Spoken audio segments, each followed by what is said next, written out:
안녕하세요, 원덕입니다. 라이브 스트리밍 2분 전이네요. 과연 어떤 내용들이 담겼을지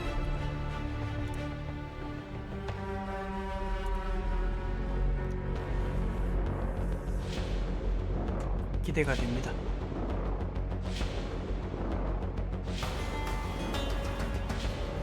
게임스컴에서 발표된 내용으로도 재밌었죠. 클래스가 생각보다 모션이 너무 멋지게 나와가지고 타격감이라든지 이런 거에서 너무 멋지게 나와서 기대도 많이 되는데, 미리 오픈을 해야 정시 출시 때 밸런스라든지 버그 같은 걸 테스트할 수 있을 것 같은데, 이렇게 되면 글래디에이터가 미리 등장하지 않을까요?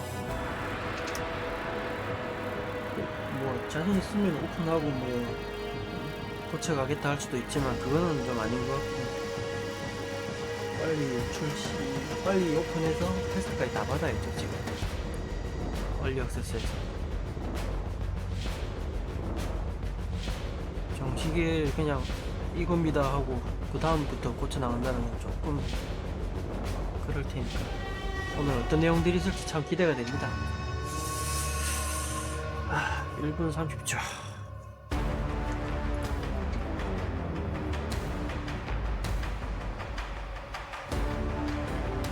얼마나 재밌는 내용들이 많을지 좀 기대가 되네요.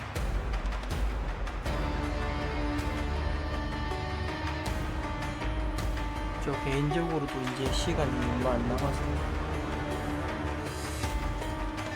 빨리 좀 만났으면 싶네요. 지금 뭐 GTA6 뭐 영상 뭐 사람들 스트리머도 보고 계시던데, 글쎄요, 다른 건 모르겠고 지금 좀 이게 제일 기대가 되네요. 제발 바로 리그 오픈, 다음 주 그냥 신규 리그 오픈하고 거기서 글래디에이터 해볼 수 있으면 좋겠어. 너무 욕심인가? 30초 전.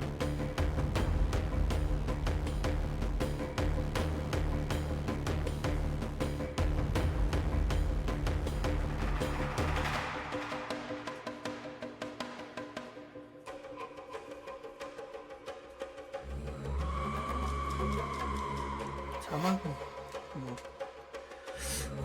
미리 대본 같은 게 있으면 자막도 조금 지원해주면 좋을 텐데, 그걸까지 바라는 건 눈물이겠죠. Hi, I'm Jonathan Rogers, Game Director on Path of Exile 2, and today I'm excited to show off our new class, the Duelist, which will be available in the 1.0 release on December the 11th. But for those of you who just can't wait until 1.0 later this year, after showing the Duelist, we'll also be showing off a new event based on the Ritual League called the Forbidden Rites, which will be releasing next week along with the 055 update. And after all that, a Q&A with Ziggy D to answer your questions from Twitch chat. But not only that, afterwards we'll be going straight to the final qualifier for the PoE2 races, Oh my god. the winner of which will be going to ExileCon in November to compete in the finals. But first, the Duelist. Now the Duelist comes with a new weapon type that it's kind of crazy we didn't have: swords. And with each new weapon type, we want to make sure that the playstyle feels different to all the others. So what defines combat with a sword? To us, it's that feeling of flow, from attack to attack, and from stance to stance. And what better place to demonstrate the Duelist's abilities than the ruins of the Grand Arena? The corpses of the dead continue to fight endlessly as the arena collapses around them. And should you get to the center, you'll be able to face Thrax, their champion. The first mechanic we need to talk about is Ready Stance. After using some Duelist skills, you can keep holding the button to ready your blades for your next strike. Normally, your basic sword slash would look like this, but in Ready Stance it turns into a deadly AoE slash instead. Your Ready Stance also has the ability to be upgraded. This is Sand Scour, another Ready Stance attack, and if you stun enemies with it, you'll enter Sand Stance, and using this with your default attack will send out a sand disc. But default attack isn't the only ability that can be modified by your stance. Like Perforate, for example. This skill is a triple stab, where the third strike sends out drills, bleeding your enemies. But from Ready Stance, you can skip right to the drills. If you use it from Sand Stance though, it will send out a bunch of mini sand discs from every enemy it hits. Perfect for large packs. Together, these basic abilities give a very unique feel to sword combat. It's quite different than any other class we've made, flowing from ability to ability. There's also some abilities that you can use while in ready stance, without breaking it.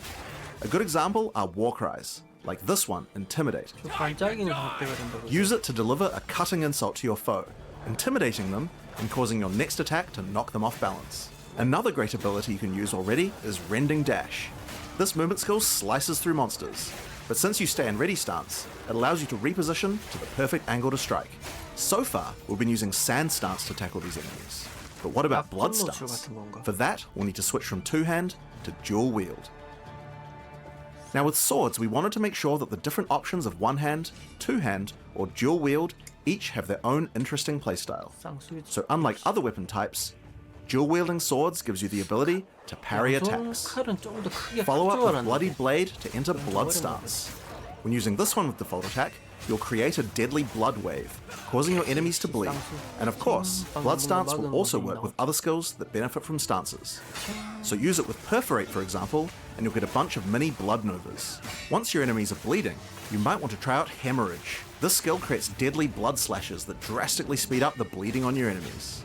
And once the enemies have built up enough blood loss, slice through them with a Rending Dash to consume all the blood loss for a giga bleed. Now one skill we couldn't have made the Duelist without is Cyclone. It's an absolute fan favorite, and just like before, when using it, you can spin to win. But this class is all about using stances, so how about we try it with one of those? Use Cyclone from Sand Stance, and you'll be spewing sand discs at your enemies left and right. Great for AoE clear. Now parry also had a significant upgrade compared to before, and it's a lot more reliable now. But there's also another way to parry monsters that doesn't require waiting for them to attack you.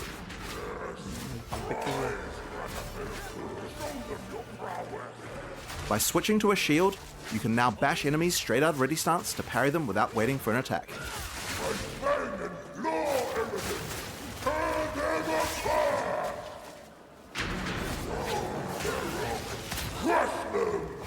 During the arena's heyday, challengers would first have to face deadly beasts to test their mettle, so why should it be any different now? Before you can face Thrax, you will need to defeat these dangerous adversaries to prove your worth.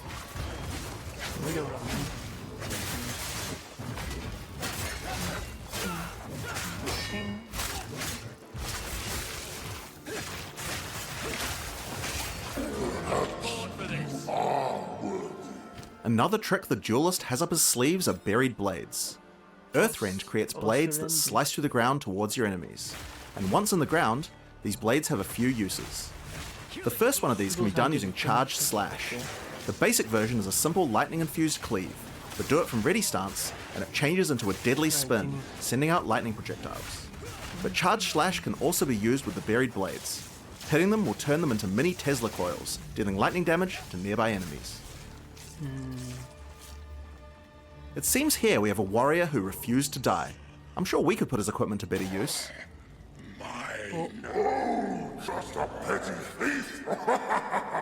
Quiet. I've no guilt in this. You could also switch to a two-hander to plunge your blade into the ground, sending out a set of 3 blades that explode. But if you use Earthrend first, then you can get even more blades, and the blade plunge will make all of them explode. If you want an even greater field of blades, using ready stance with Earthrend has an interesting effect. Instead of creating one blade, it makes an entire wall of them. You can also hold the blade plunge skill to charge up the swords even further before they explode. Ooh, watch out for those chimeras.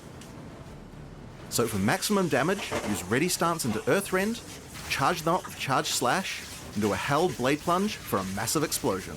But that's not all. Blood and sand work with the blade plunge too, to empower all your buried blades. Use it with sand to generate continuous sandstorms around all your blades. And this can be a devastating combo to blend bosses. Or use it with blood to create blood pools around each blade.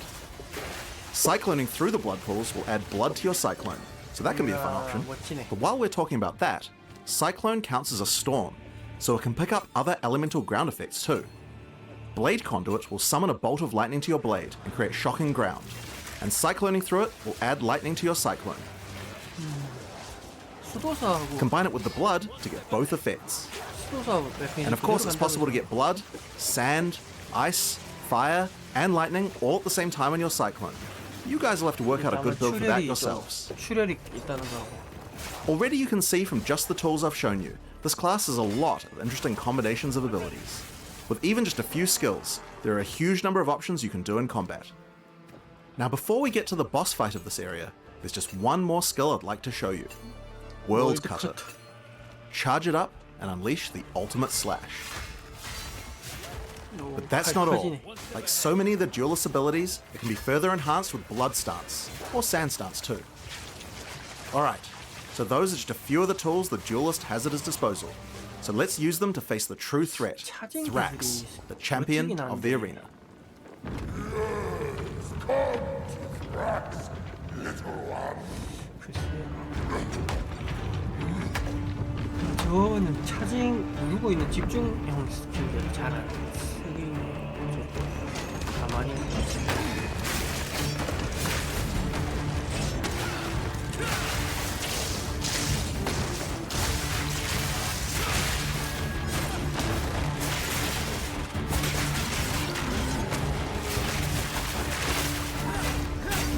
수들이 예상된 데미지 범위만큼은 저렇게 체력바에도 표시가 됩니다.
Alright, so that's a taste of what we have in store for the Duelist.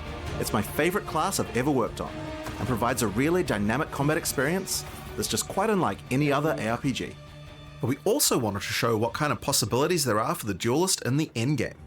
To do that, I'll hand things over to Mark. Hi, I'm Mark Roberts, Game Director on Path of Exile. Today, we're going to go through 2 endgame builds that we've put together for the Duelist made by our developers. Our first build is called the Bringer of Blades, a mighty name once feared in the arena. This build is all about rising buried blades from beneath the ground. Some say each sword created by this build is from a foe slain in battle in the Gladiator arena, and from the afterlife, they offer their sword back to you in respect. The bread and butter of this build uses Earthrend, supported by the lineage support Calm's Madness, to maximize the efficiency of creating buried blades. It combines that with the Blade Conduit skill, to charge up all the blades with lightning. You can also use the Astral Projector support on it to be able to do so from ranged, if you want to minimize risk and play shock ground underneath your enemies. We also have Earthrend supported by Electrocute, so that we can keep the enemies crowd controlled. Then it's just simple. Spam Earthrend, occasionally using Blade Conduit to refresh the charged lightning on all the blades. For stronger enemies, or larger packs, we want to be able to get sand stuns. The best way to do that while clearing is using Combat Frenzy. Simple. Now you're generating Frenzy charges. With those, we can use Sand Scour to enter Sand Stuns, and from Sand Stuns use Blade Plunge, to cause sand discs to appear on all of our many buried blades, covering the screen in storms of sand.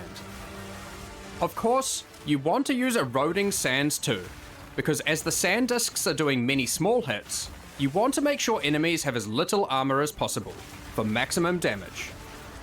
Alongside that, since we're doing lightning damage, We're also going to throw in the new support Sandstorm, which causes our sand discs to become infused with lightning.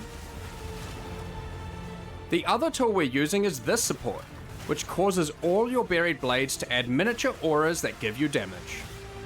To double down on that further, we have this new passive skill notable, which also causes your buried blades to make you angry, causing you to generate rage on hit while near them.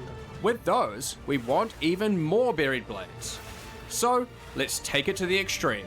And for that we have this skill, Rain of Steel, which allows you to call down a whole ruckus of swords, covering the entire battlefield in buried blades. It's pretty obvious what to do next. Just use the existing combos, and the entire screen becomes surging with lightning as sand discs run wild. There's more coming even still. Alongside the duelist, we've made a whole bunch of new epic swords. I mean, just look at them all. This build in particular uses this sword, which causes all your buried blades to be enhanced by Karui magic and become ancestrally boosted. Then, take these new passive skill notables, specifically for boosted attacks, to improve your efficiency even further. There's a few new ways to boost attacks with the duelist, and we're excited for you to discover and integrate them into your builds. With all that combined, look at this actual mayhem.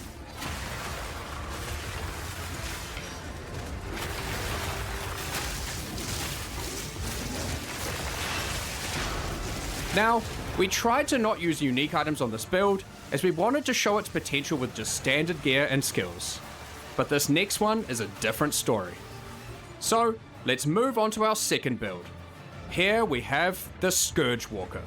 For this build, we wanted to do Cyclone with a twist. For that, we're going to use some uniques, starting with a new sword being introduced alongside the duelist, Oro's Sacrifice. This sword grants a ton of fire damage, at the expense of your physical damage, and grants a new skill called Infernal Step. Infernal Step itself is pretty fun, and pretty epic. Use it as you flicker around, burning enemies as you strike them. Be wary though, there are both upsides and downsides to using this skill consecutively. Each use gains you a stack of Sacrificial Flame. While this isn't inherently a downside, using Infernal Step while you have Sacrificial Flame causes you to take fire damage, and the more you have, the more you take. So you want to make sure you mitigate as much fire damage taken as possible.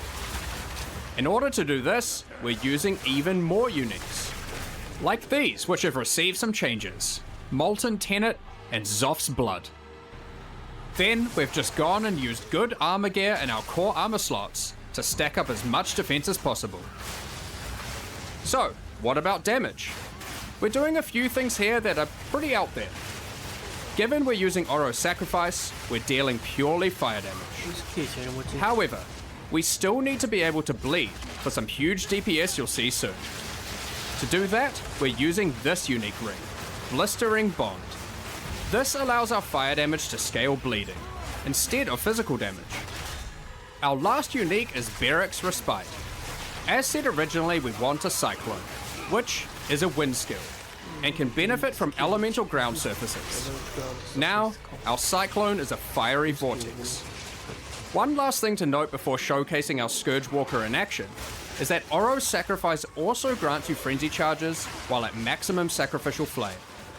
This will allow us to fold Bloodied Blade into our rotation between Cyclone sessions to get Blood Enhanced Cyclone. Alright, now you can see our basic rotation. First, we use Infernal Step a few times. Then, once we have a frenzy charge, we use Bloodied Blade. This puts us in Blood stance. And then it's simple, Cyclone away. As you can see, we have the perfect harmony of demonic powers. Blood and fire fill the screen. Honestly though, we need to add some horror and flesh to the build to really embrace the fantasy. For that, let's use this new support gem, which we will put on our Cyclone. Given we're already bleeding, this can cause enemies to shed chunks of flesh when hit, which explode after a short delay. Check out this ruckus. Oh, and while we're at it, let's add even more fire by using the Fan the Flame support. At this point, you can already see how much this is getting out of control. I love it. You may notice we have an excess of frenzy charges.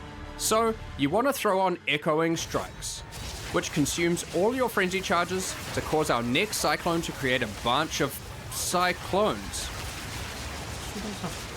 Feel free to add Infernal Cry to the mix, cause why not? Okay, well it's already pretty damn strong, but we can push it further. What about single target? For that, we're going to make use of our second weapon set, and use a one-hand sword and Targe, which grants parry.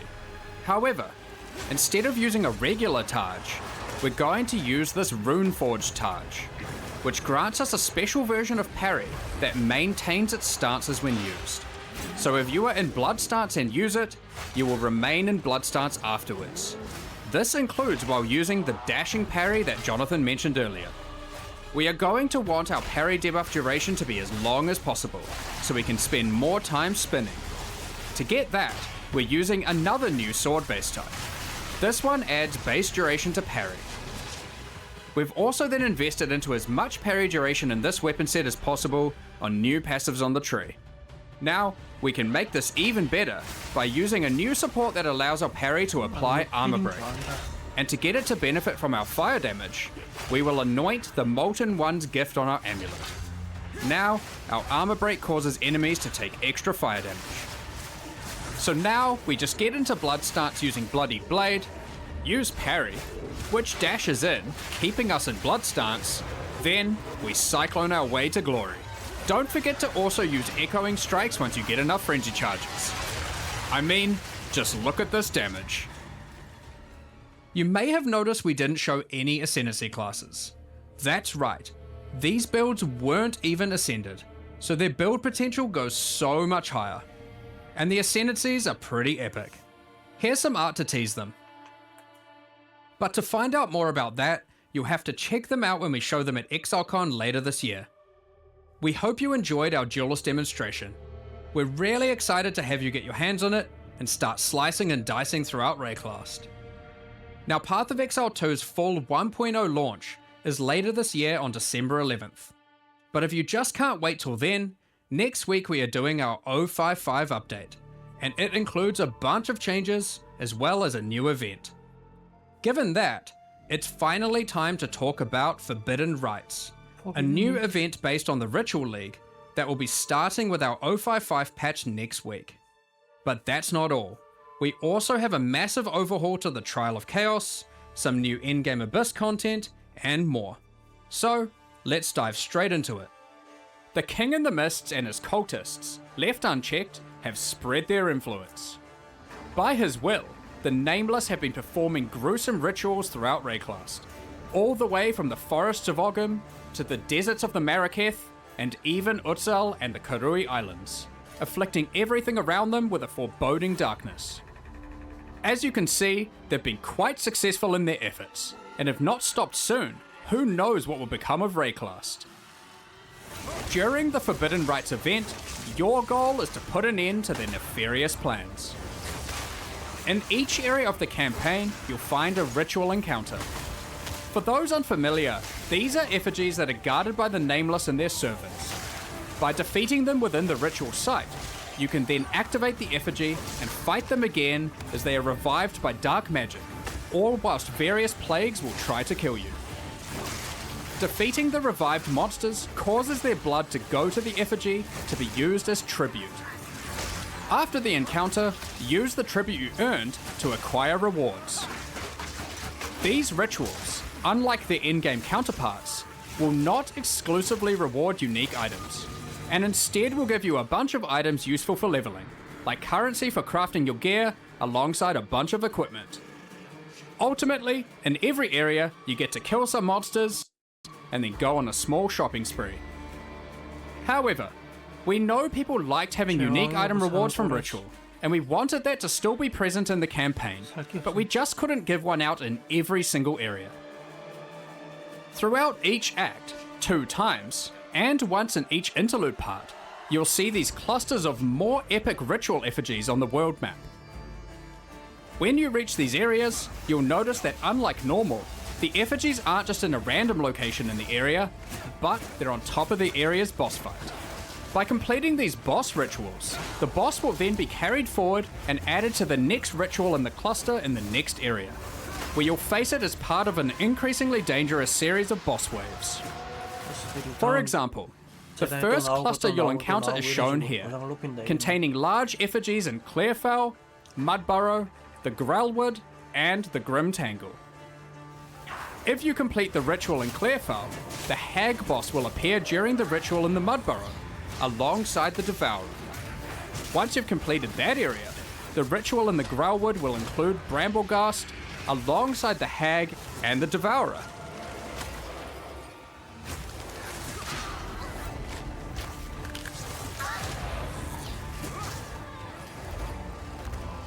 Then, to top it off, when you get to Grim Tangle, the ritual in that area will have its boss, the Rotten Druid, and the previous 3, totaling 4 boss fights and 1 epic final showdown. That's where the unique rewards come into play. By completing these epic boss ritual encounters, you then get to spend your tribute on unique items.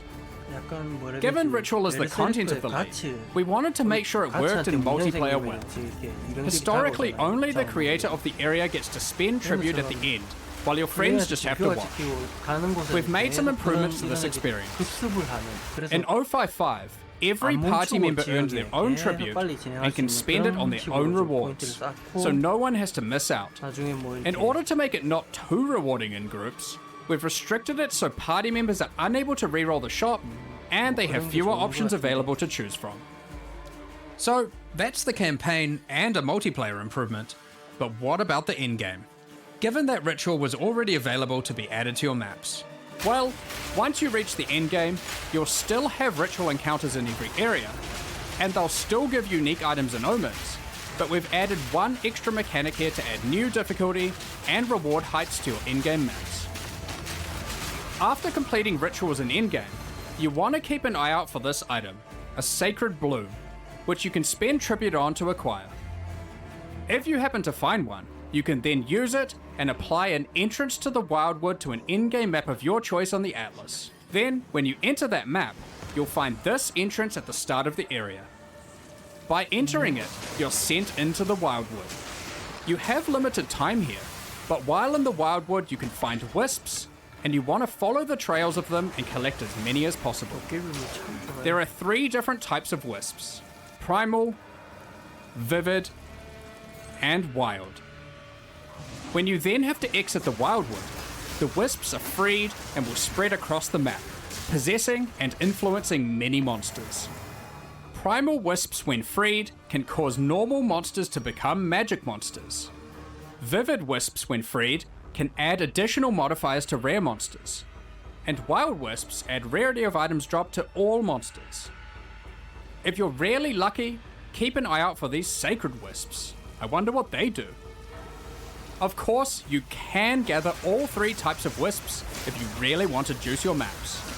And by using ritual tablets, you can increase the amount of wisps found while in the Wildwood. Be warned though, while affected monsters drop better items, the wisps also empower them, making them considerably more difficult to defeat.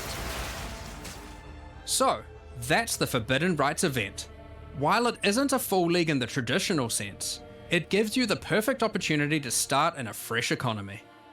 For those of you who enjoy having clear goals to work towards, this event league also introduces a new set of 8 challenges. These include completing the campaign rituals, defeating named rare monsters, reaching level 90, and more. Completing them will earn you 4 exclusive cosmetic rewards and a statue for your hideout to commemorate your success.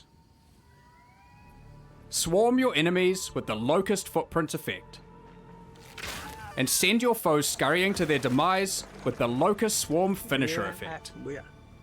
Fear the dark no longer with your Wildwood Guardian pet at your side, and level up in fashion with the Wildwood Affliction level up effect. Next, let's talk about the Trial of Chaos. Since Early Access launched, we've received a lot of feedback about the Trial of Chaos. It was just obvious that it wasn't good enough. So we've gone through pretty much every part of this trial and made improvements across the board. There's so much to cover here, so let's just fire away with some of the more important changes. Starting with a banger, you can now leave the Trial of Chaos between rooms and resume later at your leisure.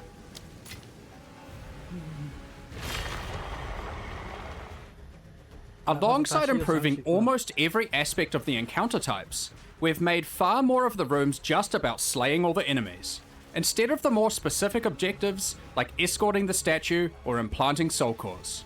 We've increased the size of that pesky elevator and made them more responsive. We've made the doors between rooms open quicker and from further away. We've shortened the distance between rooms to have less running. We've added a lot more inherent scaling to the area and to the Trial of Sekimas too, to account for the lack of Atlas Tree. We've made the Trial Master only time freeze to spawn in all the monsters once at the start of the run, instead of in many of the rooms. On top of that, we have done a full pass on all the modifiers, making them significantly less dangerous at lower tiers, and rising to the same difficulty at their maximum tier. Additionally, all the modifiers now grant bonuses to item rarity too. The modifiers now also have better descriptions, being more explicit about what danger you're signing up for. We've also added a new kind of modifier, called a wager modifier. These are meta mods that can significantly increase the danger and reward of your trial. For example, this one increases the tier of every modifier already applied to your run, but in exchange for that, doubles all the currency you've earned so far in the run. There's about a dozen of these, and they have some pretty interesting effects. Sometimes you want to apply them early in the run, other times late. They add a very cool dynamic element to the mod selection between rooms. The Uxmal the Beast Lord boss fight in the Trial of Chaos has had its arena redesigned entirely. Less flying, more attacking. The more significant elite monsters that spawn during the Trial of Chaos are now more dangerous, but more rewarding. Speaking of rewards, you can now also find these chests between each room to get some bonus items for your efforts. And the rewards available when choosing modifiers no longer offer random corrupted items, now exclusively offering only currency items and soul cores. Oh, and we've done a full balance pass on those too, to make them more powerful, alongside adding some new ones to the trial and endgame. 또 뭐 생겼네. Speaking of the trial and endgame, for those looking for a greater challenge, you'll no longer need to have to stop after 10 rooms. You can now continue all the way to room 30, with the difficulty and rewards escalating as you progress. Combined with the previously mentioned wager modifiers, the rewards of these runs can get very, very juicy.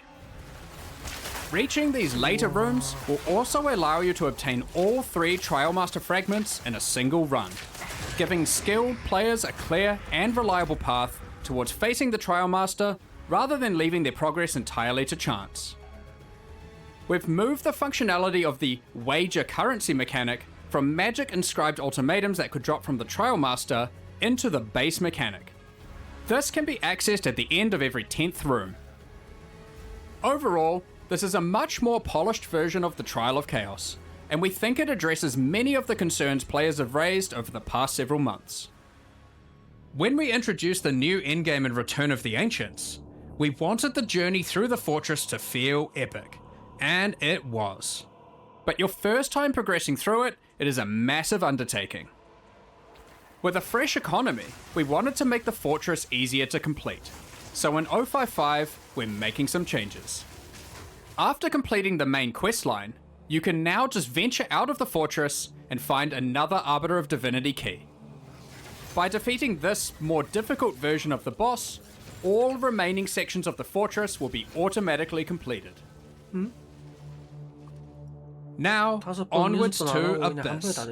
We're introducing a new Atlas feature centered around it. We wanted to add more things to find when exploring the Infinite Atlas, so we've added these new abyssal ravines that can appear. Each map on the ravines has abysses in it, and as you complete each along it, the next map gets more and more rewarding as you push the Abyssal Legion back. When you reach the last map on the ravine, you'll have a guaranteed Abyssal boss encounter. The Forbidden Rites event will not have Runes of Aldo content in each area, but fret not. Pharaoh, Danig, and Expedition content is still going to be available in the Atlas as core, and that includes standard leagues. You can now continue to find expeditions in-game, but from Act 4 onwards. In the endgame, expedition tablets will now be available, allowing for some new levels of investment into the league. Such as having 2 full expeditions in just one area, alongside up to 2 standalone remnant encounters. With tablet mods, you can now even get many sentries per expedition, resembling an almost sentry minion build as you run around and apply runic modifiers to monsters across the maps. The existing Runes of Eldar League will continue to run, so if you want to keep playing there, finishing your endgame and completing challenges, feel free to do so. So that's all our new content summarized for this Event League and 055 update. In case you didn't see it alongside Path of Exile 1's release for Curse of the Allflame, here's a reminder to check out our supporter packs and mystery box that release with it, which are now fully available for use in Path of Exile 2 as well. These include the Plague and Remedis supporter packs, and the Curse of the Allflame mystery box, with some epic items including armor sets, weapon skins, weapon effects, map devices, hideouts, a new tracking scroll, some otters, and much more. If you would like to purchase the Curse of the Allflame mystery box, it's available now through the in-game shop and Path of Exile 2 website. For more information, head to pathofexile2.com/mystery box for all the details. We'll also be releasing some cool new armor sets and skill effects alongside this release. Check these out. If you're interested, keep an eye out on the store with the new release. Thanks for your support. Now, we had originally thought we were going to deploy a much larger balance pass in this patch, but unfortunately, with all the other work going on for our 1.0 release, we were not able to get these changes ready in time. It's been a lot more work than we expected, so rather than deploy something substandard, we decided it would be better to take our time with the balance changes and just release the Event League anyway. All those balance changes that were slated for 055 will now be happening in 1.0 instead. The full release patch is shaping up to be a huge one, and if you haven't done so yet, you can acquire exclusive milestone rewards just by signing up at pathofexile2.com for the 1.0 full release.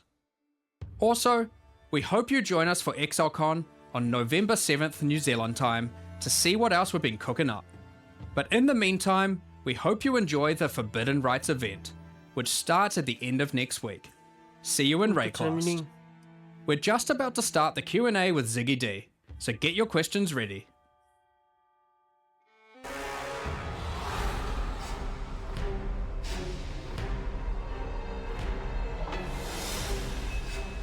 뭐지?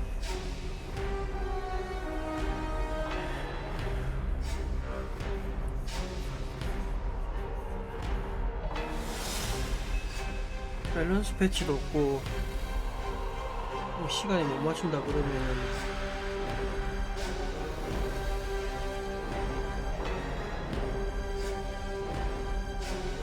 아까 그 보여줬던 편의성이라든지 결전 뭐 이런 거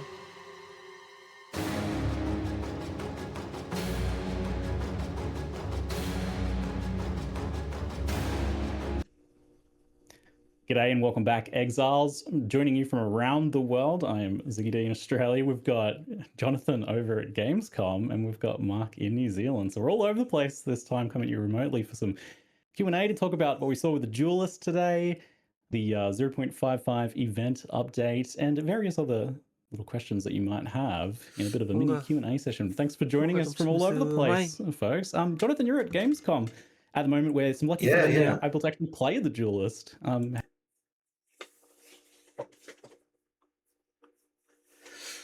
정식 출시에 목을 맨 건지 아니면 뭐 휴가의 진심이라 그런 건지 모르겠는데 조금 그렇네요. 다음 주에 바로 근데 다음 주에 이제 이벤트리그를 한다는 것 같은데 그거는 그나마 좋은 소식인데 밸런스 패치라든지 이런 것도 없고, 뭐 또 생각해보면 또 굳이 밸런스인가 싶기도 하고, 왜냐면 또 사람들 다 잼링만 할 거기 때문에, 뭐 저도 잼링 한번 해볼까 싶어요. 그냥 잼링 안 했었으니까.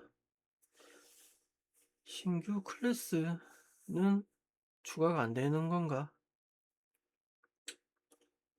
뭐 좋은 것 같기도 하고 안 좋은 것 같기도 하고. 정시 출시 전이니까. 자, 일단 뭐 라이브는 여기까지 보는 걸로 할게요. 자세한 내용은 아마 또 이게 끝나고 나면 이제 영어로 이제 진행이 되다 보니까 너무 많은 것들 놓쳤을 수도 있고, 또 지지 자체에서 또 이렇게 추가해서 확실히 정리된 공지를 올려줄 거니까 그런 걸 보시면 될 것 같고, 뭐 아무튼 잘 봤습니다. 라이브. 다리는 왜 꼬고 앉아 있는 건지 모르겠네. 뭐 아무튼 봐주셔서 감사합니다. 기대가 되네요. 이거 하고 나면 레이스 하려나? 아무튼 좋은 하루 되세요.